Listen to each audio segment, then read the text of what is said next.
જય શ્રી કૃષ્ણ. રાધે રાધે. મારી યુટ્યુબ ચેનલમાં તમારું હાર્દિક સ્વાગત છે. મિત્રો, આજનો વિડીયો ખૂબ જ જ્ઞાનવર્ધક અને રસપ્રદ છે.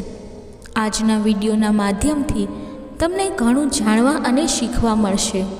માટે આ વિડીયોને અંત સુધી જરૂર જોજો, કેમ કે અધૂરું જ્ઞાન હંમેશા આપણા માટે ખતરનાક સાબિત થાય છે. મિત્રો, હું આપ સૌને વિનંતી કરું છું કે આ કથાને સાંભળતા પહેલાં કમેન્ટ બોક્સમાં જય શ્રી કૃષ્ણ રાધે રાધે લખીને વિડીયોને લાઈક અવશ્ય કરો અને ચેનલને સબસ્ક્રાઈબ કરીને બેલ આઇકન પર ઓકે ક્લિક કરી દો, જેથી ભગવાન શ્રી કૃષ્ણની કૃપા આપણા સૌ ઉપર બની રહે. ગાયનું ભારતીય સંસ્કૃતિ અને ધર્મમાં અત્યંત મહત્ત્વપૂર્ણ સ્થાન છે. ગાયને માતાનો દરજ્જો આપવામાં આવ્યો છે અને ગાય માતાની મહિમાનું વર્ણન વેદો, પુરાણો અને અન્ય ધાર્મિક ગ્રંથોમાં પણ અદ્યક રીતે કરવામાં આવ્યું છે. ગાયને પૂજનીય અને શ્રદ્ધેય માનવામાં આવે છે. વેદોમાં ગાય માતાને અદિતિ, લક્ષ્મી અને સરસ્વતીનું રૂપ માનવામાં આવેલું છે. ગાયને પવિત્ર અને પૂજનીય માનવામાં આવે છે. ગાયના દૂધ, દહીં, ઘી, છાણ અને ગૌમૂત્રને પંચગવ્ય કહેવામાં આવે છે, જે ધાર્મિક અનુષ્ઠાનોમાં પ્રયોગ કરવામાં આવે છે. ભાગવત પુરાણમાં ગાય માતાની મહિમાનું વર્ણન કરતાં કહેવામાં આવ્યું છે કે ગાયનું પૂજન કરવાથી સમસ્ત પાપો નષ્ટ થઈ જાય છે અને પુણ્યની પ્રાપ્તિ થાય છે. એક સમયની વાત છે. ભગવાન શ્રી કૃષ્ણ સોનાથી બનેલા સિંહાસન પર બિરાજમાન હતા. ત્યારે સત્યભામા તેમના દરબારમાં પહોંચી જાય છે અને કહે છે, હે ભગવાન, તમે દુનિયાની બધી જ બાબતોને જાણો છો. તમે બધા મનુષ્યના દુઃખ હરતા છો અને તમે જ દુનિયાના કલ્યાણકારી છો. તો હે ભગવાન, હું તમને એક પ્રશ્ન પૂછવા માગું છું. દર્શક મિત્રો, ત્યારે ભગવાન શ્રી કૃષ્ણ કહે છે, હે દેવી સત્યભામા, તમારા મનમાં જે પણ પ્રશ્ન છે તે સંકોચ વગર પૂછી લો. હું તમારા પ્રશ્નના જવાબ જરૂર આપીશ. ત્યારે સત્યભામા કહે છે, હે પ્રભુ, હું એ જાણવા માગું છું કે ગાય માતાને રોટલી ખવડાવવાથી મનુષ્યને કયું ફળ મળે છે. ત્યારે ભગવાન શ્રી કૃષ્ણ કહે છે, હે દેવી સત્યભામા, ગાય માતા વિશે તો તમે બહુ સારી રીતે જાણો છો. ત્યારે સત્યભામા કહે છે, હે પ્રભુ, કૃપા કરીને તમે આ વિશે વધુ જણાવો. દર્શક મિત્રો, આગળ ભગવાન શ્રી કૃષ્ણ કહે છે, હે દેવી સત્યભામા, ગાય માતાને રોટલી ખવડાવવાથી મનુષ્યને 7 ફાયદા થાય છે અને જે કોઈ મનુષ્ય આ ફાયદાઓ વિશે જાણી લે છે તેનું જીવન ધન્ય થઈ જાય છે અને તેના જીવનમાં ક્યારેય પણ દુઃખ આવતું નથી. જે મનુષ્ય પૃથ્વીલોકમાં ગાયને રોટલી ખવડાવે છે તેને આ 7 ફાયદા જરૂર થાય છે અને તે જીવનભર સુખી રહે છે. તેને મૃત્યુ પછી તરત જ મોક્ષની પ્રાપ્તિ થાય છે.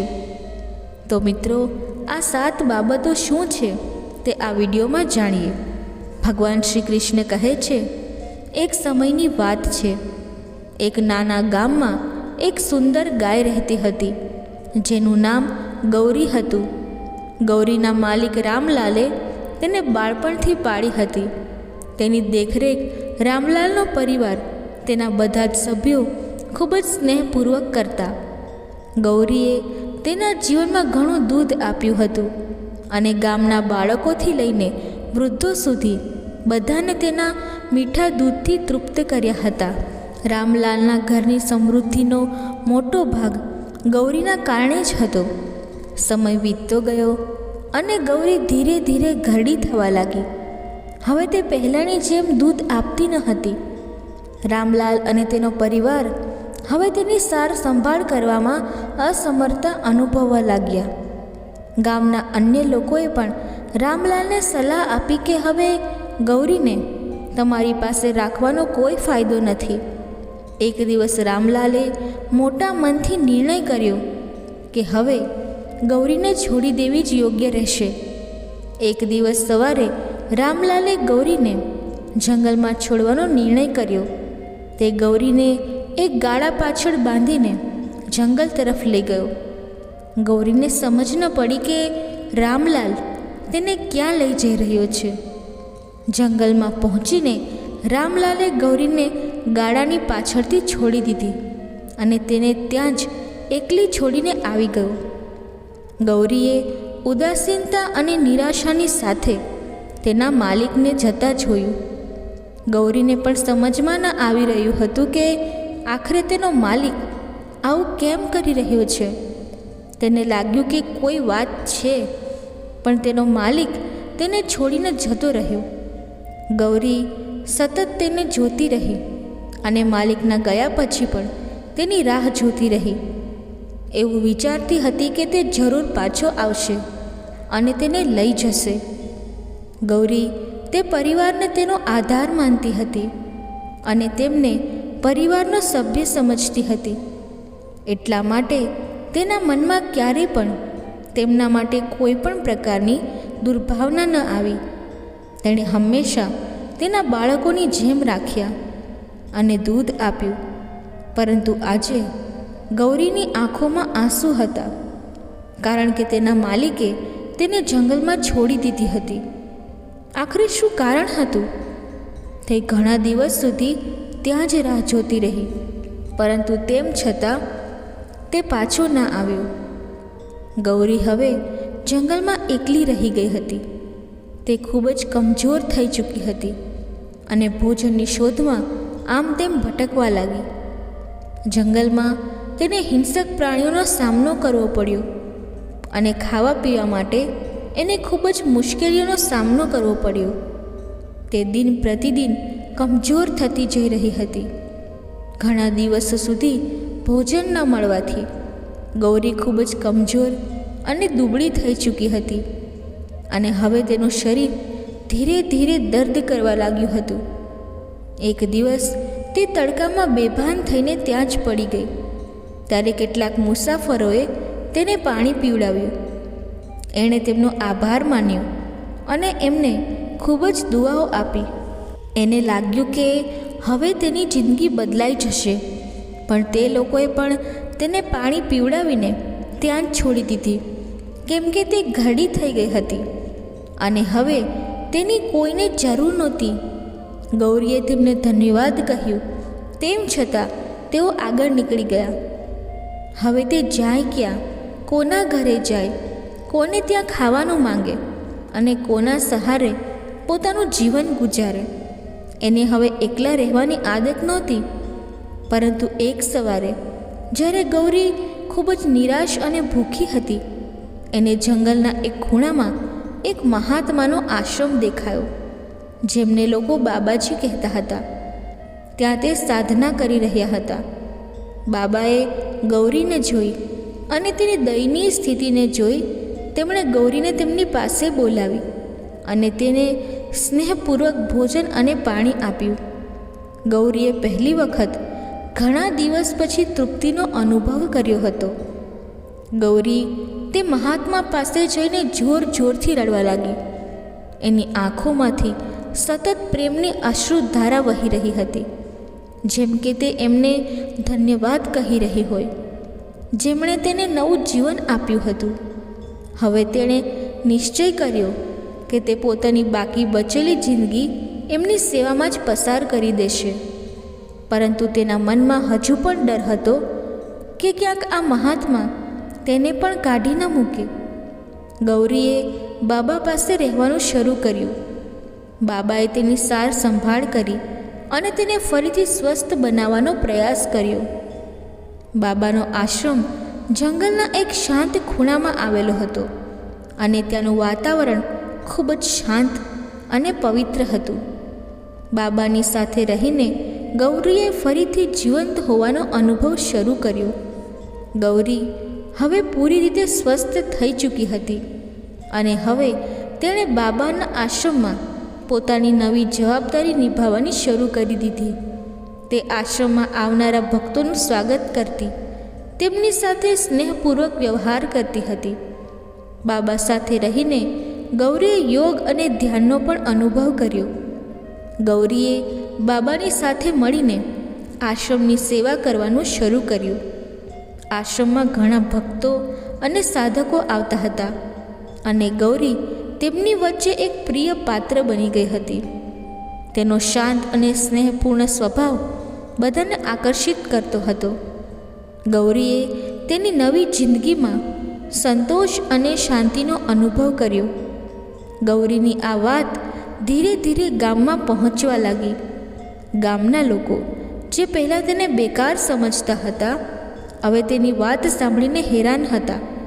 એમને અહેસાસ થયો કે એમણે ગૌરીની સાથે કેટલો અન્યાય કર્યો હતો. રામલાલ પણ તેની ભૂલનો અહેસાસ કરવા લાગ્યો અને તેને પોતાની ભૂલનો પસ્તાવો થયો. ગૌરીનો માલિક રામલાલ પણ મહાત્માના આશ્રમમાં તેમની પાસે આવ્યો અને તેની ગાયને એ હાલતમાં જોઈને ખૂબ જ ખુશ થયો. પરંતુ તે પોતાની ભૂલ પર શરમ અનુભવી રહ્યો હતો. તેણે મહાત્માની માફી માંગી અને કહ્યું, મહાત્માજી, હું આ ગાયને લઈ જવા માંગુ છું. ખરેખર આ મારી ગાય છે. મહાત્માએ તેને ગાય લઈ જવાની ના પાડી દીધી. એમણે કહ્યું કે તે આ ગાયને ખૂબ જ દુઃખ આપ્યું છે. તું આ ગાયને યોગ્ય નથી. તે ગાયને છોડીને પાપનો ભાગીદાર બન્યો છે અને હું તને એને સાથે લઈ જવા નહીં દઉં. પરંતુ ગૌરીએ કહ્યું, ના મહાત્માજી, આ મારા માલિક છે. એમણે જ મારું નાનપણથી પાલન પોષણ કરીને મને મોટી કરી છે. હું એમના ઘરે રહી એટલા માટે હું તેમની સાથે જઈ શકું છું. ગાયની વિનમ્રતા અને પ્રેમભાવ જોઈને મહાત્માજીએ કહ્યું કે ઠીક છે, પરંતુ આ ગાયને લઈ જતા પહેલાં હું તને કેટલીક વાતો જણાવીશ જેને તારે જીવનભર યાદ રાખવી પડશે. હવે હું તને ગાયને રોટલી ખવડાવવાના 7 અનમોલ ફાયદાઓ વિશે જણાવવા જઈ રહ્યો છું, જે તારું જીવન બદલી નાખશે. મહાત્માજીએ ગામના બધા લોકોને પાસે બોલાવ્યા, બેસાડ્યા અને કહ્યું કે હવે મારી વાતોને ધ્યાનથી સાંભળો.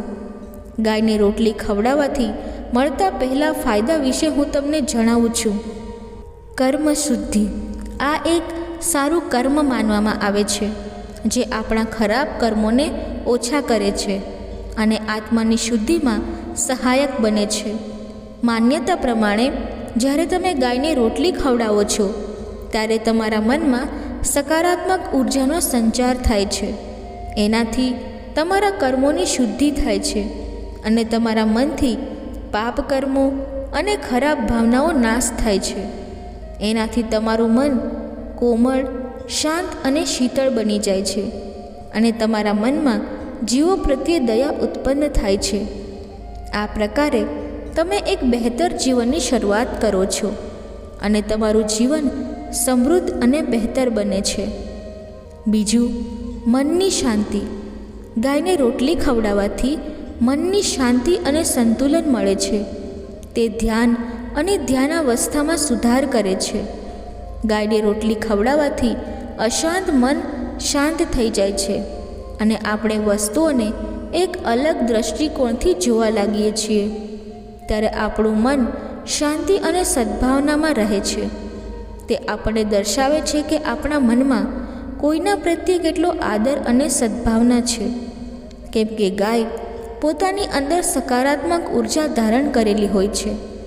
એટલા માટે આ તમારી મુશ્કેલીઓને દૂર કરવાની સાથે સાથે તમારા મનને શાંત કરે છે અને તમે ચિંતાથી મુક્ત અનુભવ કરો છો. ત્યારે તમારા મનમાં ચિંતાઓ નથી આવતી. ત્રીજું, માનસિક સંતુલન. પશુઓની સાથે સમય વિતાવવાથી માનસિક તણાવ ઓછો થાય છે અને માનસિક સ્વાસ્થ્યમાં સુધાર થાય છે.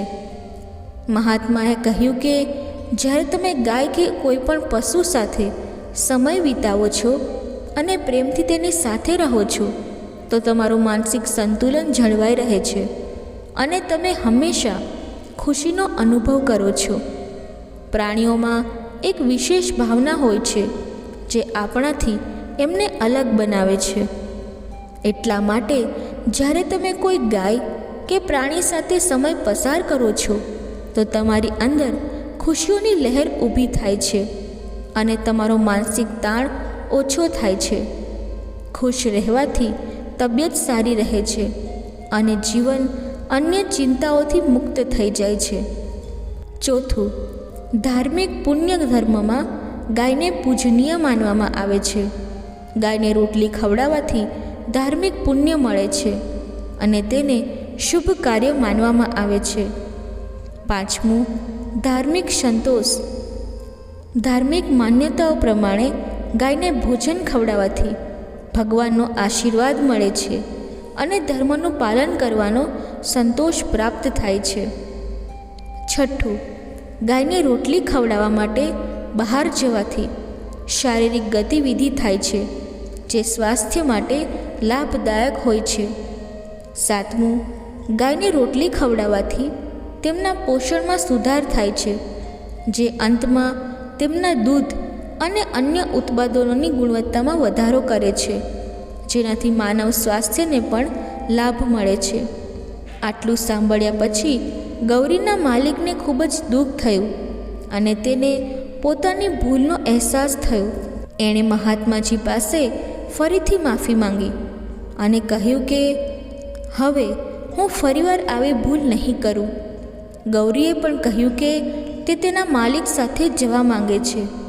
ત્યારે મહાત્માજીએ ગૌરીને સાથે લઈ જવાની અનુમતિ આપી.